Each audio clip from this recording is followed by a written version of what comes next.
Assistant loco pilot का जो exam हुआ है 13 फ़ेब से 17 फ़ेब के बीच में, जितने भी शिफ्ट्स के क्वेश्चन मिले हैं, सबका कंपाइलेशन इसमें लेके आया हूँ। और जिनका भी एग्ज़ाम है, अभी रेलवे एनटीपीसी का या फिर एएलपी का, वो एक बार इसको ज़रूर देख के जाएँ, क्योंकि अभी इससे पहले जो ग्रुप डी के क्वेश्चन जितने भी कराए थे हमने, मैक्सिमम क्वेश्चन एएलपी में वहीं से आ रहे हैं।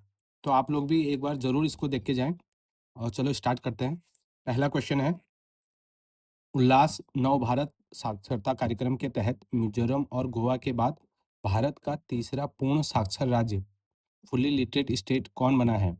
और इसका सही जवाब है त्रिपुरा। जून 2025 में त्रिपुरा को आधिकारिक रूप से भारत का तीसरा पूर्ण साक्षर राज्य घोषित किया गया। इसने राष्ट्रीय मानक 95% को पार करते हुए 95.6% का साक्षरता दर हासिल की है। और इसमें आपको एक चीज़ बता दें कि किसी भी स्टेट की अगर साक्षरता दर 95 से ज़्यादा होती है, तो उसको पूर्ण साक्षर तभी माना जाता है। क्वेश्चन नंबर 2 देखिए, इसी एक ही स्कीम पे कितनी शिफ्ट में क्वेश्चन आया हुआ है। उल्लास योजना के तहत भारत का पहला पूर्ण साक्षर केंद्र शासित प्रदेश बताना है इसमें, और ये है आपका लद्दाख। और उल्लास योजना का जो टैगलाइन है वो है आपका जन जन साक्षर। लक्ष्य आयु वर्ग जो है इसमें 15 वर्ष से अधिक। क्वेश्चन नंबर 3, उल्लास कार्यक्रम के तहत सितंबर 2025 में किस राज्य को भारत का चौथा पूर्ण साक्षर राज्य घोषित किया गया? और इसका सही जवाब है हिमाचल प्रदेश को। मिजोरम पहला है, गोवा दूसरा, त्रिपुरा तीसरा बना, और उसके बाद चौथा बन गया आपका हिमाचल प्रदेश। और उल्लास का फुल फॉर्म है understanding life long learning for all in society. ये भी आप याद रख लेना, क्योंकि नेक्स्ट एग्जाम जो भी होने वाले हैं उनमें ये पूछा जा सकता है। क्वेश्चन नंबर चौथा है, ध्वनि तरंगों के संचरण के दौरान विरलन रिफ्रैक्शन के क्षेत्र में माध्यम के कणों की स्थिति क्या होती है? और इसका सही जवाब है कम घनत्व और कम दबाव। विरलन में माध्यम के कण दूर दूर होते हैं, इसलिए वहाँ दबाव और घनत्व दोनों कम होते हैं। और ये भी आप याद रख सकते हैं, ध्वनि एक अनुदैर्ध्य तरंग है और निर्वात में नहीं चल सकती। क्वेश्चन नंबर 5 है, ध्वनि संचरण का वह क्षेत्र जहाँ माध्यम के कण बहुत पास आ जाते हैं और उच्च दबाव बनता है, क्या कहलाता है? और इसका सही जवाब है संपीड़न। संपीड़न उच्च दबाव वाला क्षेत्र होता है जहाँ कण एक दूसरे के अत्यंत निकट होते हैं। और आप इसको भी याद रख सकते हैं कि दो क्रमागत संपीड़नों या विलयनों के बीच की दूरी वेवलेंथ कहते हैं उसको, तरंग दैर्घ्य। क्वेश्चन नंबर 6, ध्वनि की गति सबसे अधिक किस माध्यम में होती है? और ये होती है ठोस में। ठोस में कण सबसे पास होते हैं, इसलिए कंपन का स्थानांतरण सबसे तेज होता है। और हवा में ध्वनि की औसत चाल 344 मीटर पर सेकंड होती है। क्वेश्चन नंबर 7, लेखा समिति पीएसी में राज्यसभा के कुल कितने सदस्य होते हैं? और इसका सही जवाब है 7 होते हैं। लोक लेखा समिति में कुल 22 सदस्य होते हैं, 15 लोकसभा से, 7 राज्यसभा से। पीएसी का अध्यक्ष परंपरागत रूप से विपक्ष से होता है। क्वेश्चन नंबर 8, संसद की किस समिति को सतत प्राक्कलन समिति कहा जाता है और जिसके सभी सदस्य केवल लोकसभा से होते हैं? और ये होता है आपका प्राक्कलन समिति। प्राक्कलन एस्टिमेट कमेटी भी कहा जाता है। जैसे प्राक्कलन समिति में कुल 30 सदस्य होते हैं और सभी लोकसभा से चुने जाते हैं। यह संसद की सबसे बड़ी समिति होती है। क्वेश्चन नंबर 9, लोक लेखा समिति पीएससी का मुख्य कार्य क्या होता है? और इसका मुख्य कार्य होता है कैग रिपोर्ट की जांच करना। संसदीय समितियों के सदस्यों का कार्यकाल 1 वर्ष का होता है। पेट में अम्लता बढ़ने पर राहत के लिए मुख्य रूप से किस एंटासिड का प्रयोग किया जाता है? और इसका सही जवाब है magnesium hydroxide. Magnesium hydroxide milk of magnesia एक हल्का क्षार है जो अतिरिक्त HCl को निष्क्रिय करता है। और आप एग्जाम के लिए ये भी याद रख सकते हैं, इसका formula MgOH2। Question number 11, antacid के रूप में प्रयोग किया जाने वाला बेकिंग सोडा का रासायनिक नाम क्या है? और इसका सही जवाब है सोडियम हाइड्रोजन बाइकार्बोनेट। और साथ में आप ये चीज़ भी याद रखें, बेकिंग सोडा का जो रासायनिक फॉर्मूला है वो है NaHCO3। इसलिए सोडियम हाइड्रोजन कार्बोनेट या सोडियम बाइकार्बोनेट भी कहा जाता है, जिसको सोडियम हाइड्रोजन कार्बोनेट और सोडियम बाइकार्बोनेट भी कहा जाता है। यह क्षारीय प्रकृति का होता है, इसलिए एंटासिड के रूप में प्रयोग किया जाता है। बेकिंग सोडा को गर्म करने पर सोडियम बाइकार्बोनेट प्लस जल प्लस CO2 गैस निकलती है। क्वेश्चन नंबर 12, अम्ल और क्षार के बीच होने वाला उस अभिक्रिया को क्या कहते हैं जिसके परिणाम स्वरूप सॉल्ट और वाटर बनते हैं? और इसका सही जवाब है न्यूट्रलाइजेशन, उदासीकरण अभिक्रिया। जब अम्ल और क्षार आपस में क्रिया करते हैं और एक दूसरे के प्रभाव को समाप्त कर देते हैं, तो इसे उदासीकरण अभिक्रिया कहते हैं। उदासीकरण अभिक्रिया के बाद घोल का पीएच मान सामान्यतः 7 के आसपास होता है। क्वेश्चन नंबर 13, विषमांगी मिश्रण हेटेरोजेनियस मिक्सर का मुख्य गुण क्या है? और इसका सही जवाब है इसमें पदार्थ पूरी तरह नहीं घुलते और दृश्य सीमाएं होती हैं। अ, विषमांगी मिश्रण में संगठन असमान होता है और घटकों को आंखों या सूक्ष्मदर्शी से अलग अलग देखा जा सकता है, जैसे पानी और रेत। और ये भी आप याद रख सकते हैं, निलंबन सस्पेंशन और कोलाइड दोनों विषमांगी मिश्रण हैं। क्वेश्चन नंबर 14, दूध किस प्रकार के मिश्रण का उदाहरण है? और ये है कोलाइड, विषमांगी जैसा दिखने वाला। दूध एक कोलाइड पायस है। यह दिखने में समांगी लगता है लेकिन वास्तव में विषमांगी मिश्रण है, क्योंकि इसमें वसा के कण बिखरे होते हैं। कोलाइडल कणों द्वारा प्रकाश के फैलाव को टिंडल इफेक्ट कहते हैं। आपने पढ़ा होगा ये टिंडल इफेक्ट के बारे में। क्वेश्चन नंबर 15, निम्नलिखित में से कौन सा समांगी मिश्रण होमोजीनियस मिक्सर का सही उदाहरण है? और इसका सही जवाब है पानी में नमक का घोल। पानी में नमक का घोल एक समांगी मिश्रण है, क्योंकि नमक के कण पूरे विलयन में समान रूप से वितरित होते हैं। और आप ये भी याद रख सकते हैं कि ब्रास जो पीतल है जैसी मिश्र धातुओं भी समांगी मिश्रण होती हैं। क्वेश्चन नंबर 16, निम्नलिखित में से कौन सी एक विस्थापन अभिक्रिया डिस्प्लेसमेंट रिएक्शन नहीं है? और इसका सही जवाब है C, 2 Mg plus O2 equal to 2 MgO, क्योंकि इसमें दो तत्व मिलकर एक ही उत्पाद बना रहे हैं।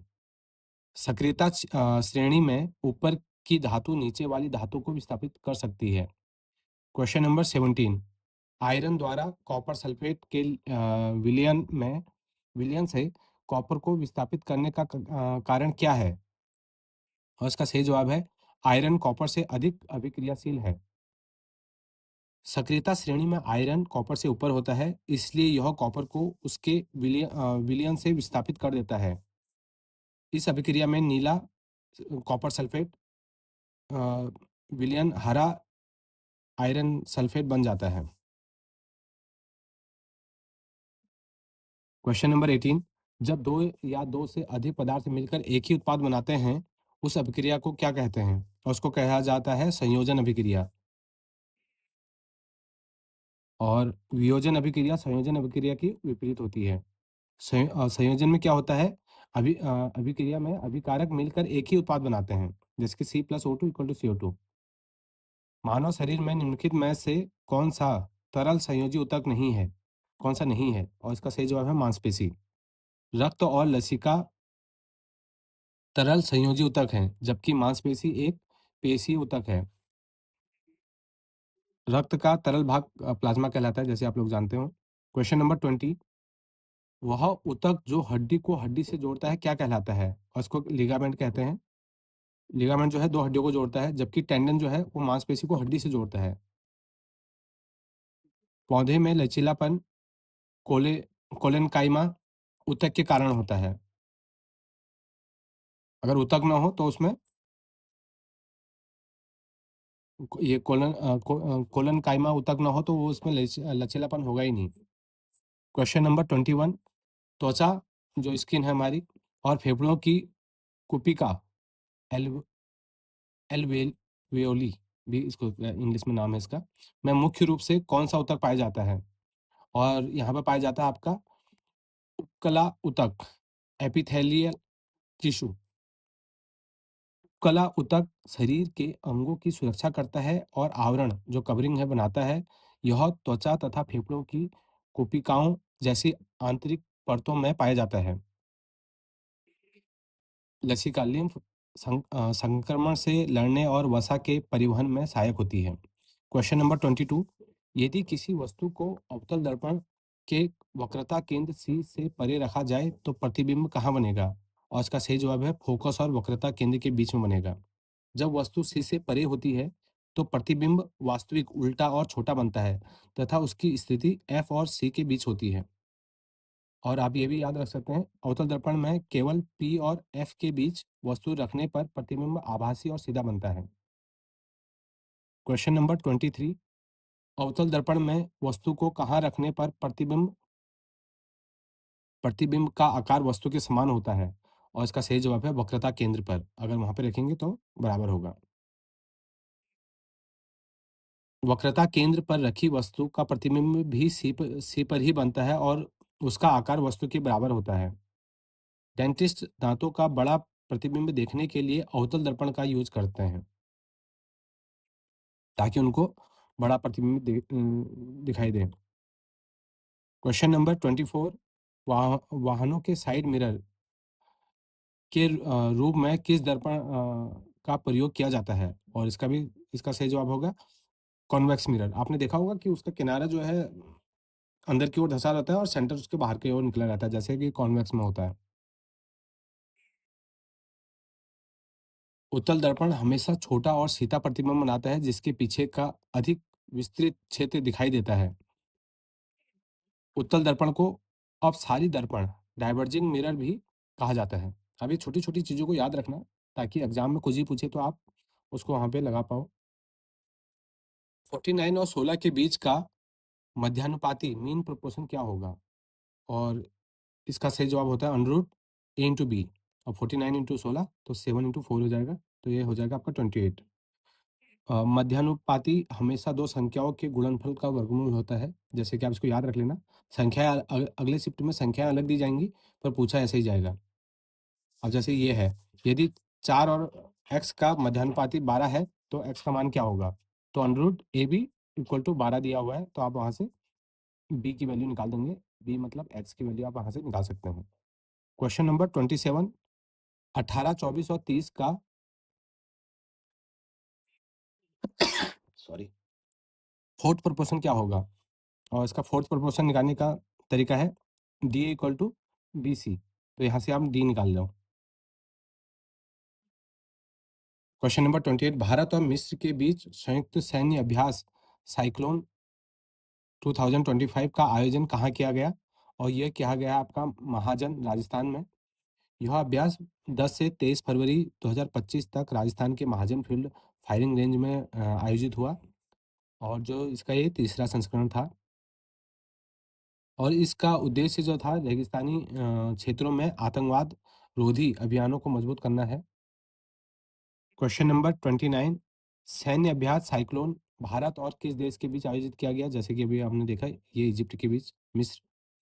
साइक्लोन अभ्यास भारत और मिस्र के सेनाओं के बीच बल सहयोग को बढ़ाने के लिए किया जाता है।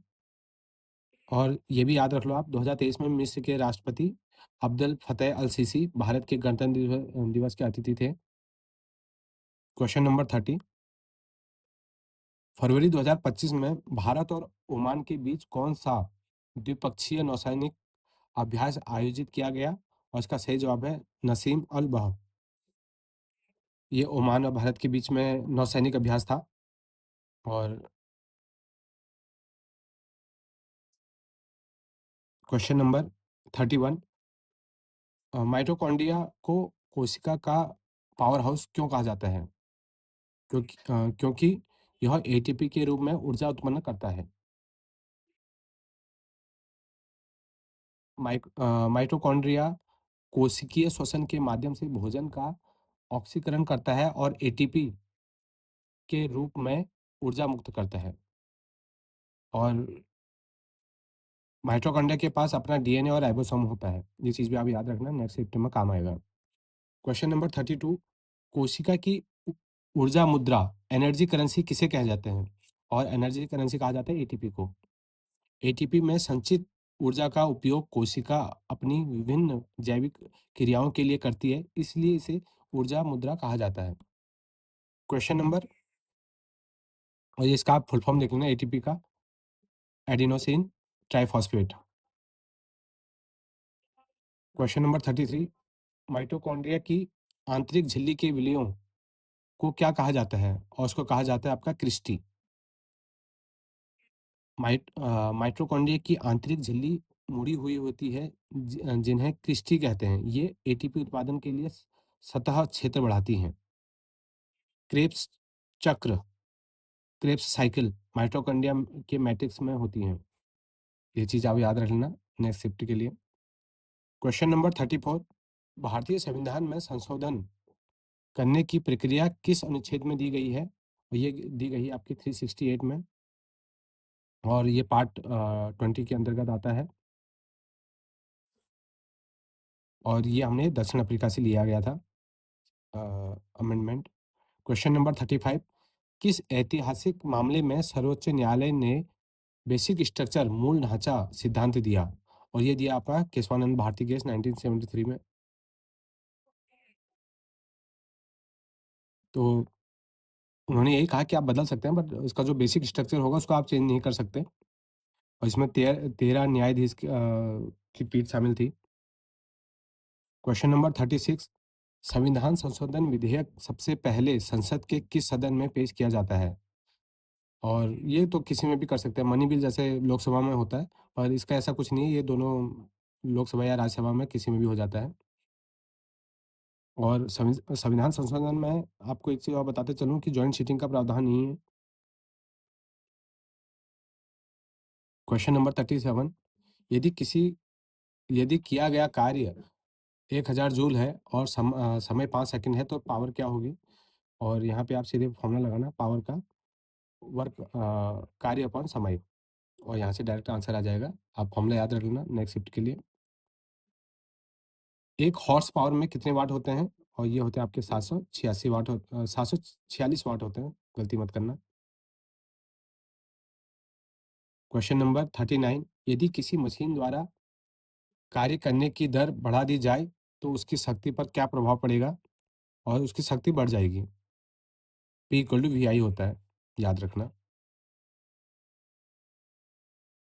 क्वेश्चन नंबर 40, धमनियों की वे सबसे छोटी शाखाएं क्या कहलाती हैं जो ऊतक तक पहुंचती हैं और आगे चलकर केशिकाओं में बदल जाती हैं? और इसका सही जवाब है आर्टरीज, आर्ट्रियोल्स, धमनियाँ। धमनियाँ छोटी शाखाओं में विभाजित होती हैं, जिन्हें धमनिकाएँ कहते हैं, और आगे केशिकाओं में बदल जाती हैं। शरीर की सबसे पतली रक्त वाहिका केशिका होती है, केशिका, कैपिलरी। क्वेश्चन नंबर 41, कौन सी रक्त वाहिकाएं ऑक्सीजन युक्त शुद्ध रक्त को हृदय से शरीर के विभिन्न अंगों तक ले जाती हैं? और इसका सही जवाब है आर्टरीज, धमनियाँ। धमनियाँ हृदय से शरीर के विभिन्न भागों तक ऑक्सीजन युक्त शुद्ध रक्त ले जाती हैं। अपवाद स्वरूप पल्मोनरी धमनी अशुद्ध रक्त को फेफड़ों तक ले जाती है। धमनियों में रक्त का प्रवाह हाई प्रेशर से लो प्रेशर की तरफ होता है, और स्पंदन के साथ होता है, फ्लो के साथ, स्पंदन फ्लो, पल्स के फॉर्म में। क्वेश्चन नंबर 42, शिराओं वेन्स में वॉल्व पाए जाने का मुख्य कारण क्या है? और इसका सही जवाब है रक्त को एक ही दिशा में प्रवाहित रखने और पीछे लौटने से रोकने के लिए, इसलिए वॉल्व्स और वेन्स का प्रयोग आते हैं वहाँ पे। शिराओं में रक्त का दबाव कम होता है, इसलिए वाल्व रक्त को पीछे लौटने से रोकता है और उसे हृदय की ओर प्रवाहित करते हैं।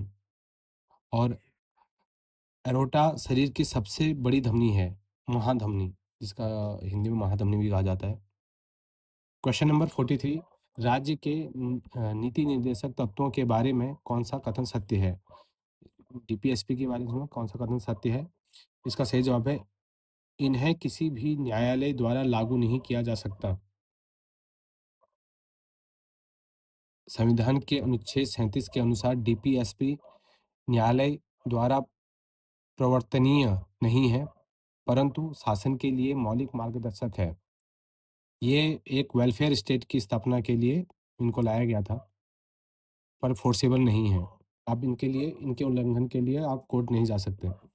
क्वेश्चन नंबर 44, भारतीय संविधान के किस भाग और किस अनुच्छेदों में डीपीएसपी का वर्णन है? और इसका सही जवाब है भाग 4 और अनुच्छेद 36 से 51। डीपीएसपी हमने आयरलैंड से लिया गया था, ये चीज़ आपको याद रखना है। क्वेश्चन नंबर 45, भारतीय संविधान का कौन-सा अनुच्छेद ग्राम पंचायतों के संगठन का निर्देश देता है? और इसका सही जवाब है अनुच्छेद 40। अनुच्छेद 40 राज्यों को ग्राम पंचायतों के गठन और सशक्तिकरण का निर्देश देता है। यह गांधीवादी विचारधारा पर आधारित है। अनुच्छेद 44 आप याद रख सकते हैं, उसका ये उसमें दिया गया है, यूनिफॉर्म सिविल कोड यूसीसी दिया गया है उसमें। क्वेश्चन नंबर 46, 8 मार्च को प्रत्येक वर्ष विश्व भर में कौन-सा दिवस मनाया जाता है? और ये है अंतर्राष्ट्रीय महिला दिवस। 1977 में इसको मान्यता दी गई थी और 2025 की इसकी थीम थी राइट्स, इक्वालिटी और एम्पावरमेंट, अधिकार, समानता और सशक्तिकरण। क्वेश्चन नंबर 47, भारत में राष्ट्रीय महिला दिवस 13 फरवरी को किस जयंती पर मनाया जाता है? और ये सरोजिनी नायडू जी की जयंती पर। ये है राष्ट्रीय, वो है इंटरनेशनल। ध्यान रखना, कन्फ्यूज मत होना। भारत कोकिला सरोजिनी नायडू की जयंती पर 13 फरवरी को राष्ट्रीय महिला दिवस मनाया जाता है और सरोजिनी नायडू जो थी यूपी की पहली राज्यपाल थी, महिला राज्यपाल, सॉरी। क्वेश्चन नंबर 48, प्रत्येक वर्ष 24 जनवरी को भारत में कौन-सा दिवस मनाया जाता है? और इसका सही जवाब है राष्ट्रीय बालिका दिवस। 24 जनवरी को राष्ट्रीय बालिका दिवस मनाया जाता है, जबकि 25 जनवरी को राष्ट्रीय मतदाता दिवस मनाया जाता है और 12 जनवरी को राष्ट्रीय युवा दिवस, जो कि स्वामी विवेकानंद की जयंती पर मनाया जाता है। अब ये सारी चीज़ें याद रखना, नेक्स्ट टिप्स में आपका ये काम ज़रूर आएगा। आंकड़ों के अनुसार भारत किस देश को पीछे छोड़कर दुनिया का दूसरा सबसे बड़ा चाय निर्यातक बन गया है? और इसका सही जवाब है श्रीलंका को पीछे छोड़ दिया हमने। 24-25 के आंकड़ों के अनुसार भारत ने श्रीलंका को पछाड़कर दूसरा स्थान प्राप्त किया, केन्या पहले स्थान पे है। चाय उत्पादन में चीन पहले और भारत दूसरे स्थान पे है, जबकि निर्यात में केन्या शीर्ष पे है। क्योंकि चाइना और इंडिया में तो कंजम्पशन भी तो बहुत ज़्यादा होता है, तो जिसके चलते ये लोग पहले पे नहीं है।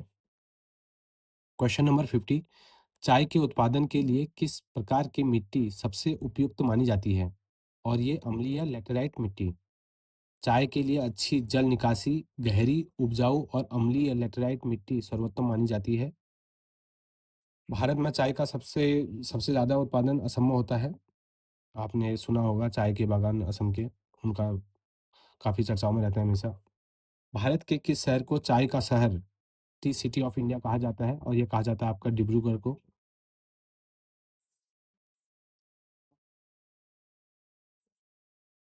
और दार्जिलिंग चाय जो है भारत का पहला उत्पाद था जिसे जीआई टैग 2004 में मिला था।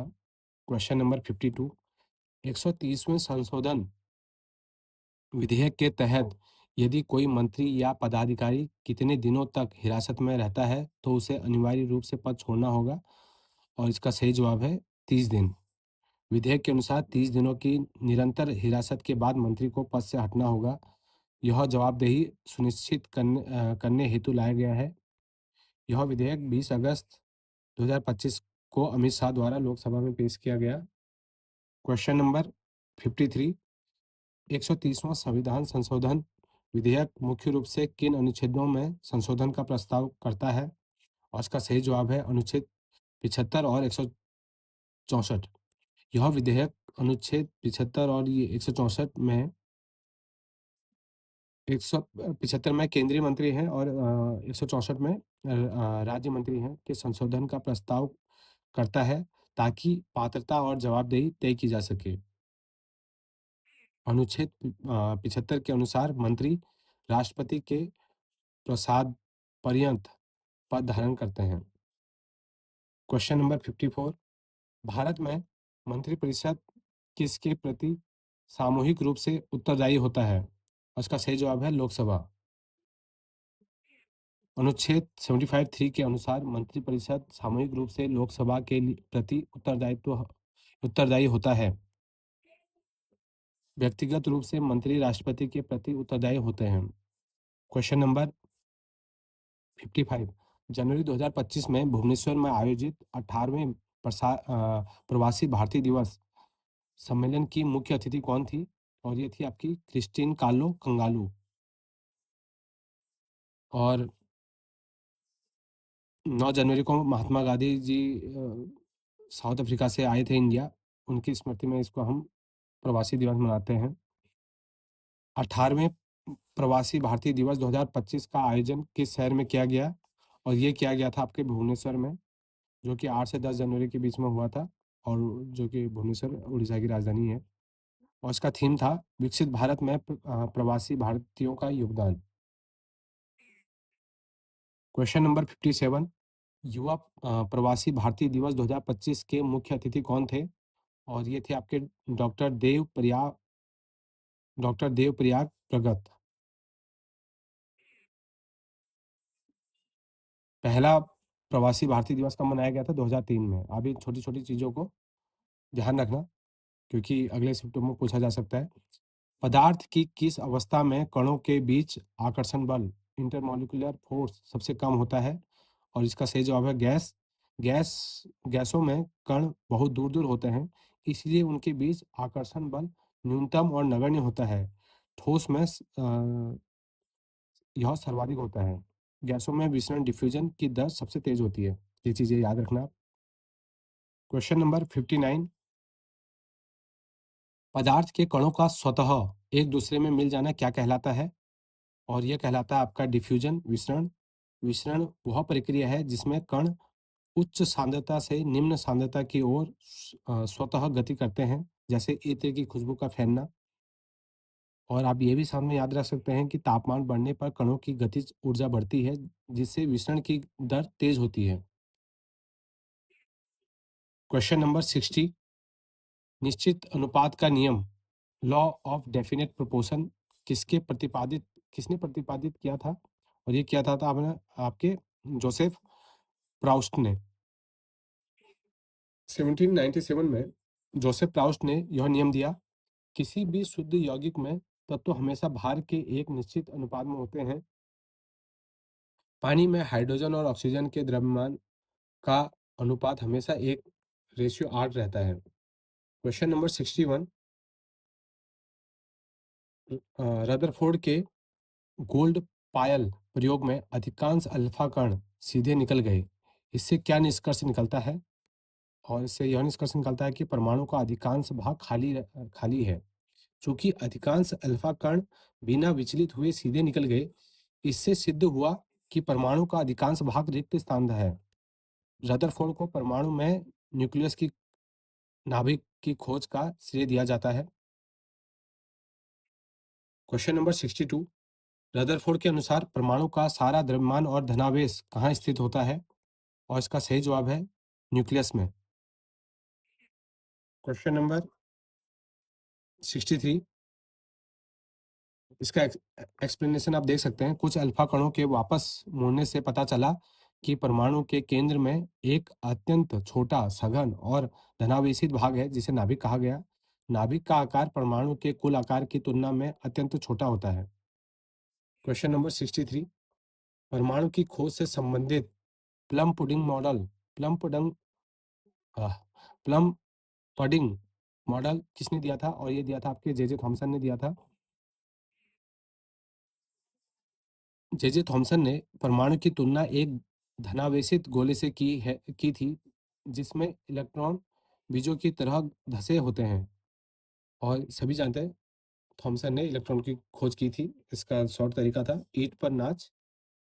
इलेक्ट्रॉन की थॉमसन ने, प्रोटॉन की रदरफोर्ड ने, और न्यूट्रॉन की चैडविक ने। क्वेश्चन नंबर 64, सस्पेंशन निलंबन के कणों को मिश्रण से अलग करने के लिए सबसे प्रभावी विधि कौन-सी है? और इसका सही जवाब है निस्पंदन, फ़िल्ट्रेशन। निलंबन के कण बड़े होते हैं और फ़िल्टर पेपर से नहीं गुज़र पाते, इसलिए निस्पंदन द्वारा अलग किए जा सकते हैं। और आप ये भी याद रख सकते हैं कि निलंबन एक विषमांगी मिश्रण होता है, जिसके कण कुछ समय बाद नीचे बैठ जाते हैं। क्वेश्चन नंबर 65, टिंडल इफ़ेक्ट किसमें देखा जा सकता है? और इसका सही जवाब है कोलाइड और निलंबन में। कोलाइड और निलंबन के कण प्रकाश को फैलाते हैं, जिससे प्रकाश का मार्ग दिखाई देने लगता है। कोलाइडल कणों की अनियमित गति को ब्राउनियन गति कहते हैं। क्वेश्चन नंबर 66, दूध से मलाई क्रीम अलग करने के लिए किस तकनीक का प्रयोग किया जाता है? और उसका सही जवाब है अपकेंद्रण, सेंट्रीफ्यूगेशन। अपकेंद्रक में तेजी से अपकेंद्रक में तेजी से घुमाने पर भारी कण नीचे और हल्के कण ऊपर आ जाते हैं। कोलाइट को निस्पंदन से अलग नहीं किया जा सकता। इसके लिए अपकेंद्रण आवश्यक है। क्वेश्चन नंबर 67, प्रकाश के वर्ण विक्षेपण डिस्पर्जन के दौरान किस रंग का विचलन सबसे कम होता है? उसका सही जवाब है लाल। लाल रंग का तरंग दैर्ध्य सबसे अधिक होता है, इसलिए प्रिज्म से गुजरते समय इसका विचलन सबसे कम होता है। बैंगनी रंग का विचलन सबसे अधिक होता है। व्यू की ओर से आप याद रख सकते हैं। क्वेश्चन नंबर 68, इंद्रधनुष का बनना प्रकाश की किस घटनाओं का परिणाम है? और उसका सही जवाब है अपवर्तन, विक्षेपण और पूर्ण आंतरिक परावर्तन।